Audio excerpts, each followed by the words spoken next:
এবার চোরের হানা রাজধানীর আগরতলা লক্ষ্মীনারায়ণ শিব মন্দিরে নিরাপত্তা নিয়ে উঠছে প্রশ্ন। চোরের দল নিয়ে যায় প্রণামী বাক্স, টাকা ও স্বর্ণালংকার। রাজধানী আগরতলা শহরে প্রতিনিয়ত পুলিশের টহলদারি চলে, পাশাপাশি লক্ষ্মীনারায়ণ বাড়িতে রাতের বেলা নিরাপত্তা রক্ষী মজুদ থাকে। লক্ষ্মীনারায়ণ বাড়ি রোডের লোকনাথ মন্দির সংলগ্ন এলাকায় মুখ্যমন্ত্রীর বাড়ি হওয়ার সুবাদে দিনে রাত্রে এই এলাকা ভিআইপি নিরাপত্তায় বেষ্টিত থাকে। তারপরও লক্ষ্মীনারায়ণ বাড়ির মতো একটি দেবালয়ে কি করে চোরের দল এমন চুরিকাণ্ড সংঘটিত করলো তা নিয়েই বিভিন্ন মহলে উঠছে প্রশ্ন। এখন দেখার পুলিশ এই চুরির ঘটনার সুষ্ঠু তদন্তক্রমে চোরকে চিহ্নিত করে চুরি যাওয়া সামগ্রী উদ্ধার করতে পারে কিনা। দেখুন কি বলছে শিব মন্দিরের পূজারী।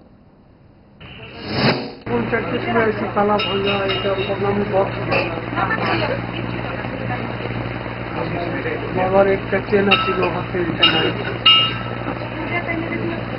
থাকে না, ডাল আছে কি জানি আমি কয়টা ছিল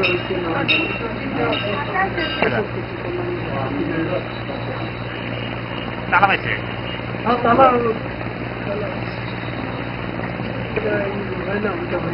বাইরের তালা ভাই